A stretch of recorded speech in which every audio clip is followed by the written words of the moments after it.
one, am grateful, Mrs. Bush, that they are finally bringing civilization to this savage land. I could not agree with you more, my dear. My daddy settled this land, and I know he'll be looking down on us, pleased at how we help the natives. Yes, they've lost their land, but they've gained access to heaven.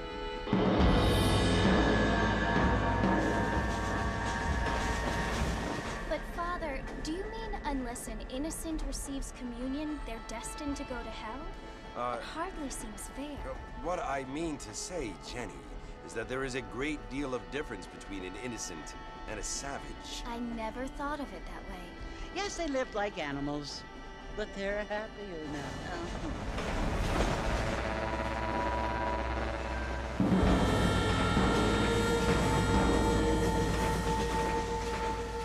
Not only do people now have motor cars, Father, but I heard that pretty soon we will be able to fly. No, only angels can fly, Jenny. No, apparently people can fly. Didn't you hear? Out in Kansas, a man even got a car to fly. I hardly think so, Jenny.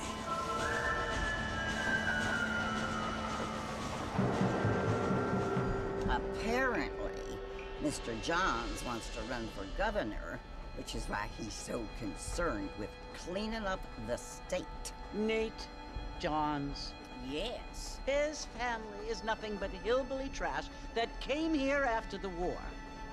I don't want to be judgmental, but this state should not be ruled by such a disgusting family. A family without class. Apparently, the Johns family have made a lot of money, and he has a lot of friends in politics. Mrs. Bush, money isn't everything. There are many things that money cannot buy. It seems that money can buy voters, though.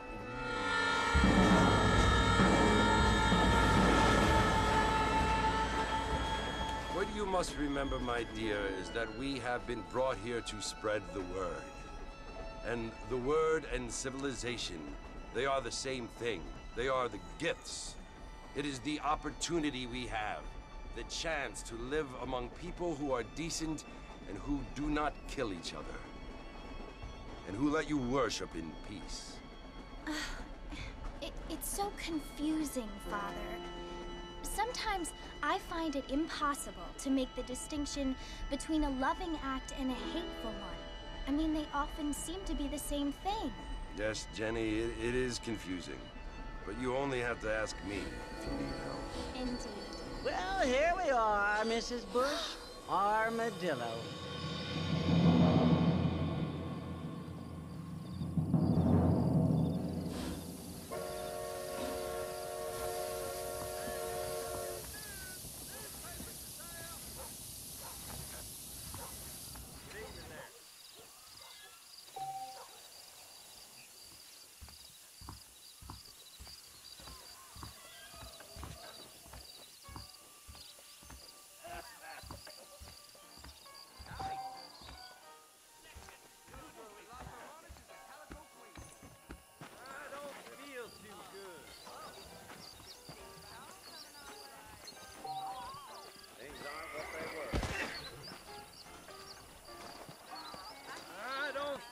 Too good.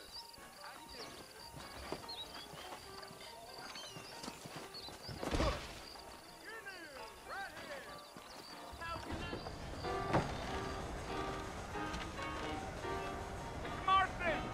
Mr. Marston, over here!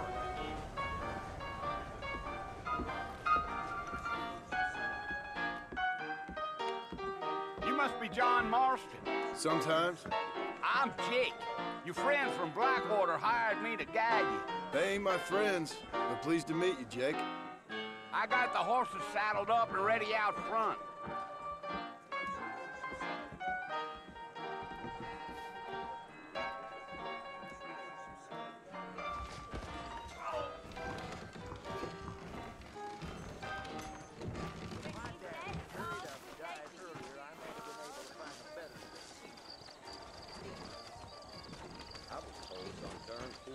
Howdy. I thought you was in a hurry to get to the fort.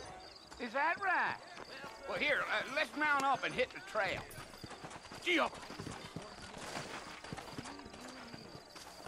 If you say so.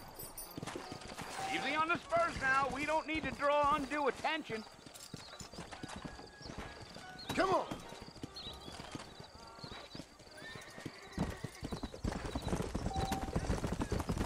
Whoa! Hey!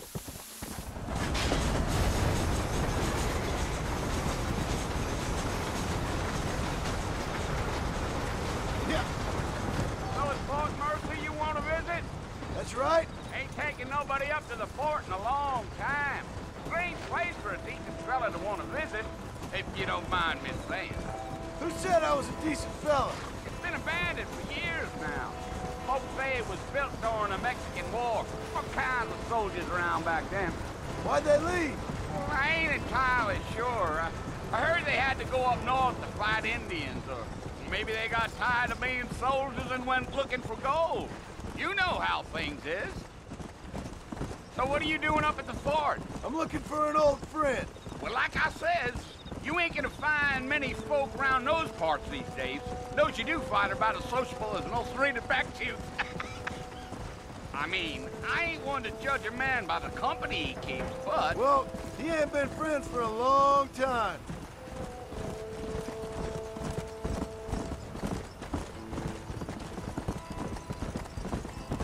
Giddy up. Are you planning on spending any time in Armadillo, Mr. Marston? I doubt it. I ain't planning on staying very long.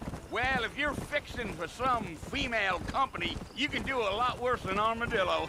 Fine as cream gravy they are. Not like Thieves' Landing. Dang, those girls ain't even fit for a drinking man to hole up with. I'm a married man, I'm afraid. Ain't we all?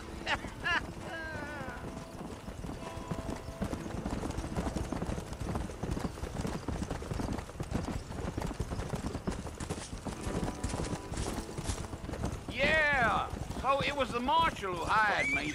Lee Johnson, do you know him? I think I heard his name. Says he got a telegram from some Blackwater big bugs asking for a guide. I guess it's none of my business. That's right. Let's go. Yeah, yeah. Come on. You ain't very talkative, are you? Nope. I'm just chewing the dog, mister. It's how I am. I don't mean nothing by it. Trust me. There's things you better off not knowing. I'll tell you, Mr. Marston, those coyotes eat better than I do. Almost there, Mr. Marston. Just over this hill. Come on. Whoa there. Listen, mister. This here's what's left of Fort Mercer. Some gang rode in and took the place over. So I understand. This is where we part ways, friend. You have yourself a good time.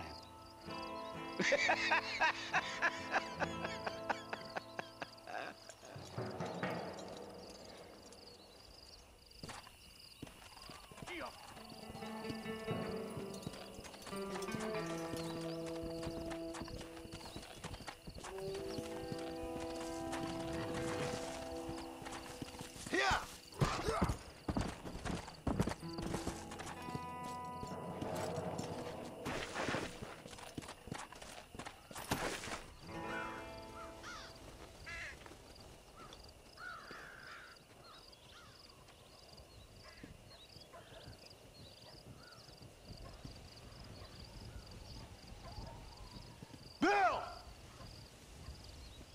Bill, I've come for you!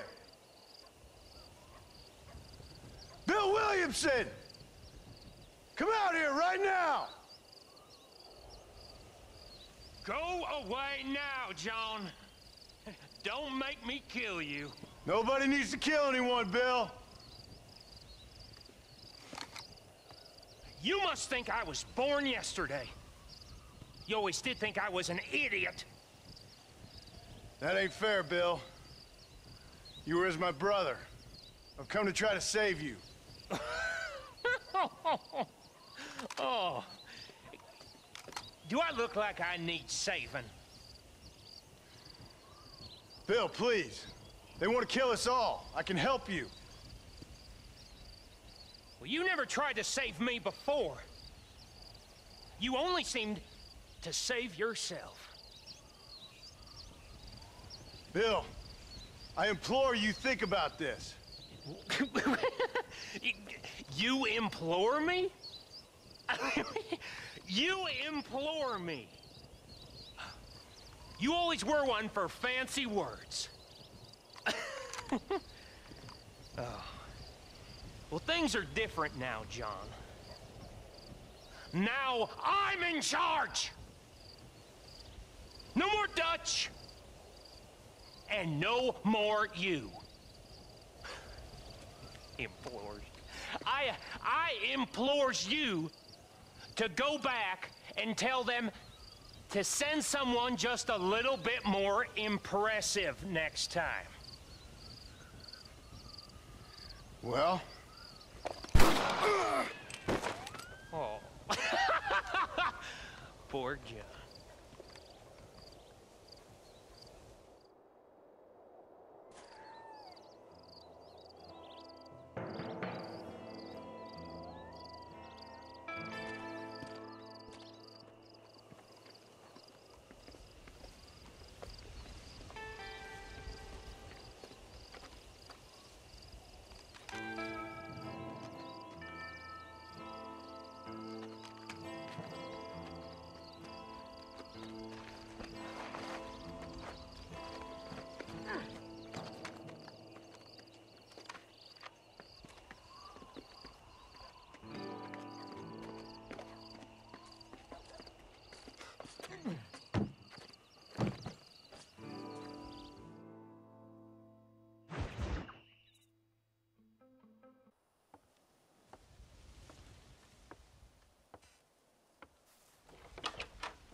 Well, you're alive.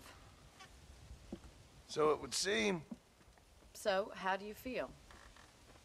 I don't know the polite word for it. I do. Stupid is the word we use around here. What were you doing? I was doing something stupid. Well, you'll be okay. Once you didn't die, the doctor said you'd be fine. He got the bullets out a couple days ago. Good. It cost us $15. I'm sorry, madam. Should have left me there to die. Did you want to die? I mean, was that it? Was that why you went straight out to Fort Mercer and picked a fight with the worst bandit in the county? To die, Mr. Mr. Marston. John Marston. Bonnie McFarlane. Miss Bonnie McFarlane. Well, you may be right, Miss McFarlane. I don't know. Huh. So what were you doing? Trying to give Mr. Williamson a chance. For old time's sake. You know Bill Williamson? Knew him.